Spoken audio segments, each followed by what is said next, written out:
Hello and welcome to the third video in this series on how I paint my American Civil War miniatures from Cracker Line Minis.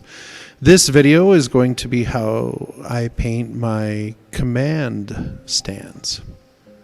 So each of these packs comes with a couple lieutenants, leaders of some sort, a couple standard bearers, and usually a couple musicians of some sort, whether it be a drummer or a bugler.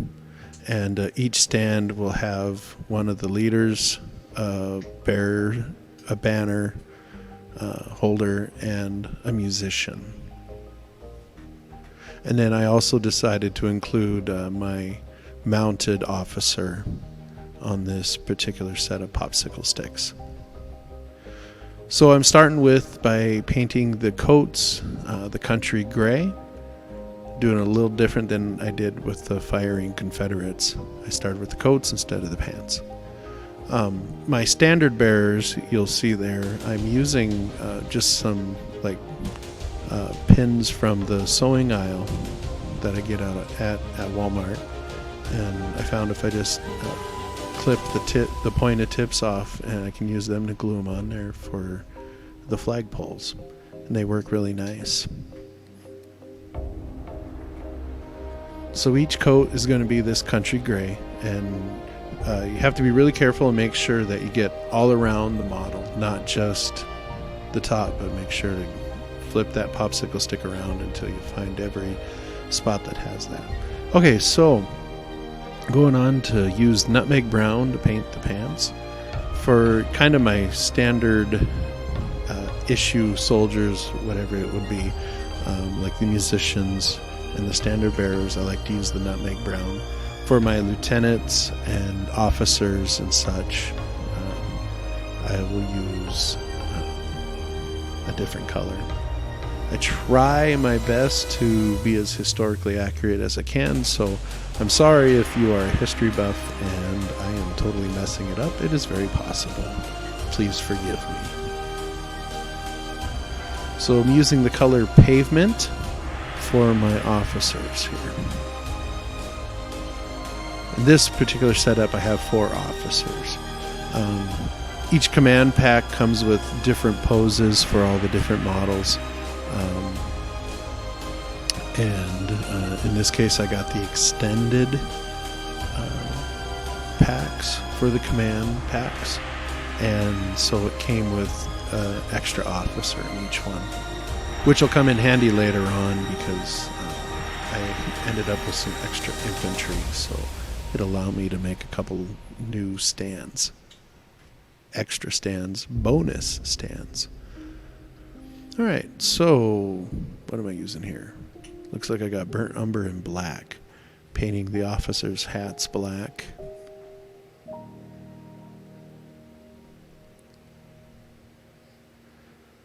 And then burnt umber, what was I doing? Oh yeah, I'm going for the hats on these guys with that. So, little variation, different than what I did with the infantry models. Alright, so we're going on to the Cadian flesh tone for the faces and hands. With all these paints, just a little bit of water to help thin them down makes the paint go a long way, stretches it out, and gives you really, really nice coverage. So you just have to make sure you look over the models and find everywhere you need to paint. And just this little bit, I mean, it's already starting to make these models look fantastic.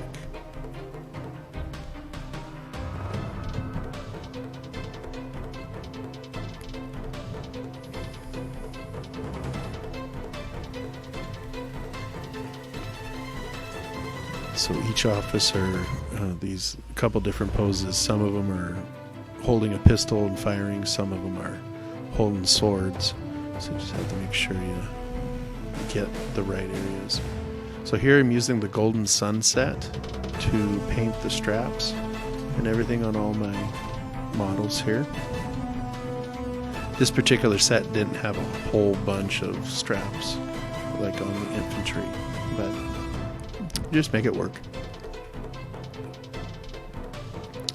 Okay, so for my lieutenants here, I like to paint. They have a sash usually, and I like to paint that red, and then I also paint the drums red. Mostly just to help them stand out. Although I know I've some pictures or movies I've seen, like Gods and Generals, I know I've seen like red drums and stuff. So it's kind of where that inspiration comes from. All right.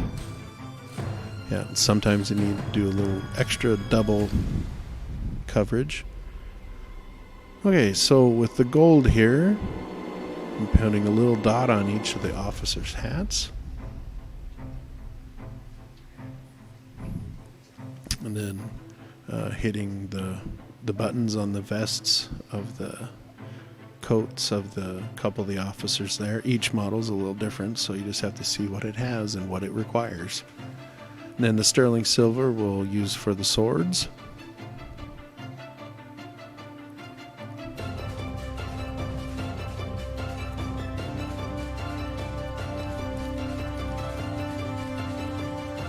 Yeah, just looking everything over and finding all the details.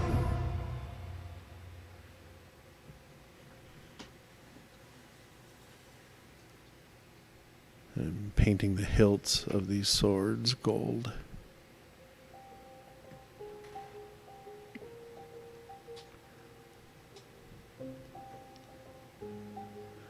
And for these flag poles, I'm using burnt umber. And just have to make sure you get everywhere. These particular models didn't come with stands. I don't know if that was, or like flag poles.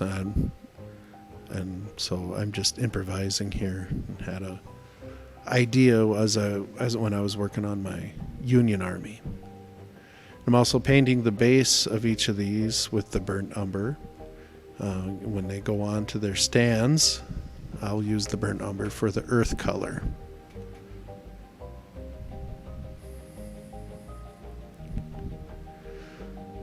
So each of these popsicle stick setups, usually I can do a whole set of them in about an hour. The infantry, usually it's about an hour from start to finish. Here I'm using the antique parchment for the drum heads. Once you add the wash later on, it just makes it look really nice. Okay, so I'm going to be using khaki here to paint the horse. Once you apply the wash, that just blends in and gives a really nice natural look to the horse. It'll look kind of weird until it's washed. It'll be a super, super bright horse. I don't know, it kind of has a Mr. Ed color when it's all said and done here.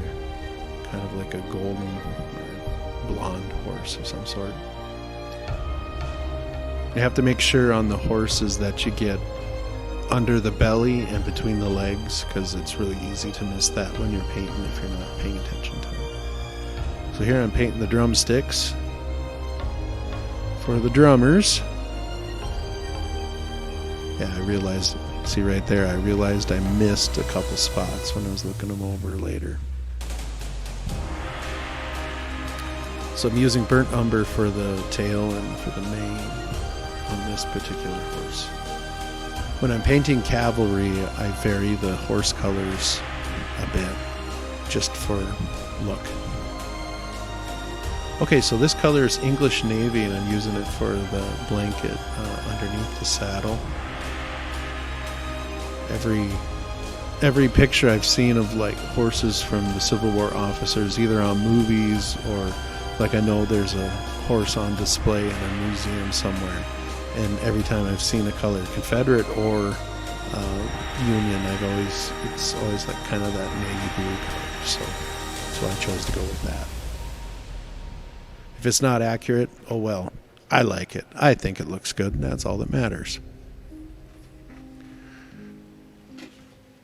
So here I'm using the burnt umber, and sorry it got off screen. I wasn't there, I noticed it. I'm using that to paint the all the straps for the saddle, and then for the reins for the horse. and for his halter. When you're doing these really tiny models, you just have to be really patient, go slow. I'll steady my hand, like on my hand, like you can see here. I'll steady my hand so that I can get really fine control and not be too shaky. And then I also find out I'm holding my breath a lot. I don't know if anyone else does that when they paint, but I do all the time.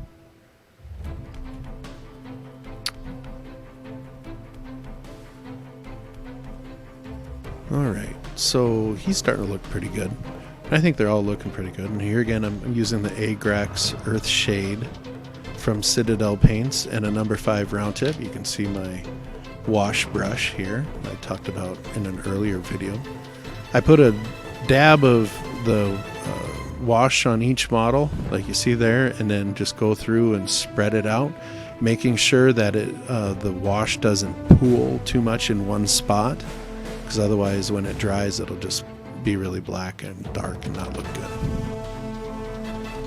And again, here using the burnt umber on the base of the horse.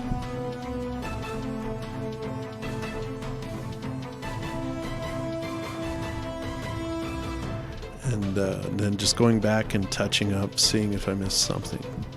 So you can see right there, they're all looking pretty good. I think they look nice. And once it's all dried all the way, it looks really good. Okay, so I'm just using I believe that's a 1-inch button I got from the sewing aisle at Walmart for the base of the mounted officer.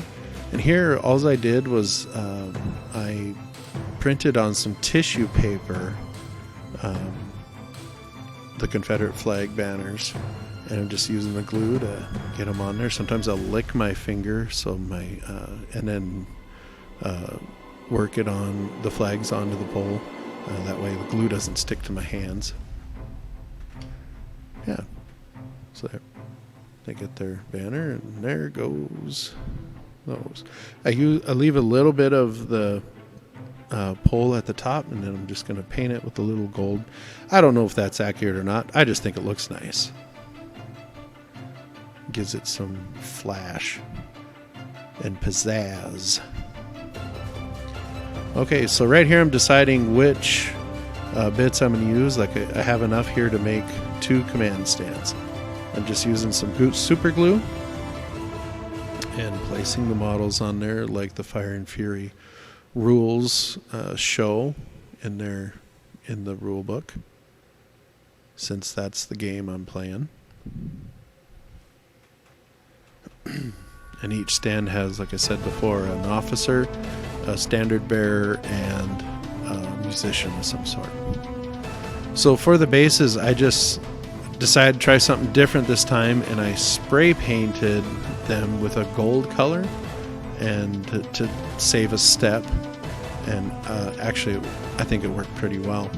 And like I did with the infantry, just painting and just putting a lot of that burnt umber on there, just slopping it on there. Being careful around the bases, but making sure to get on the bases of the models also, so the sand will get into all the places it needs to go. If you need to, like I use, sometimes it would have a little bit of super glue oozing out the bases of the models, so I have to take a paper towel and just clean that up a little bit, because that gets kind of weird with the paint. It creates this putty paint thing. It's really odd. Okay, so I used, again, so there's some sand, fine sifted sand, and now I'm using the shamrock green to do the ground cover for the ground foam. The shamrock green, it's kind of bright, but once it dries, it looks really nice. And I just dip that into the ground foam. I got that ground foam at Hobby Lobby, and there you go. And that's what it looks like. And then do it again for the command stands here. And in a second, I'll be using some isopropyl alcohol to soak into the bases once they've been sanded and foamed, and that helps the white glue water mixture to evenly go into the whole model, not just pool up in one area. So yeah, here's the isopropyl alcohol. I had to use an eyedropper because of the flags. I couldn't just spray paint. I just couldn't use the hand sprayer like I did before. And just carefully use about 4 dots or so. And when you use the isopropyl alcohol, you can see how the glue just immediately soaks into everything. It's a good scenic cement.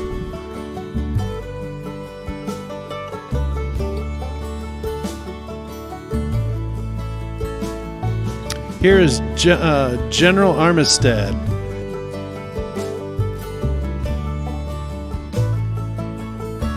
And he was a fun model to paint.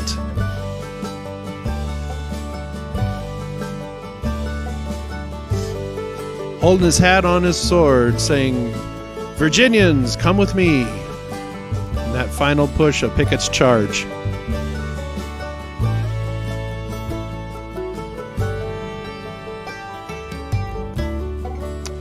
Here's another command stand I had done earlier.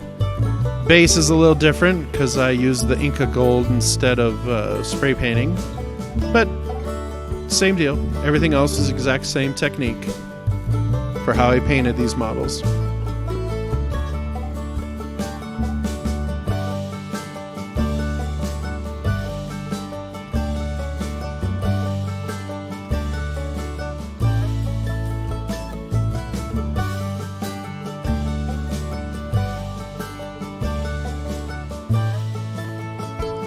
Anyways, thank you for tuning in. I hope you enjoyed. Please make sure to hit that like button and subscribe if you'd like to see more. Thank you.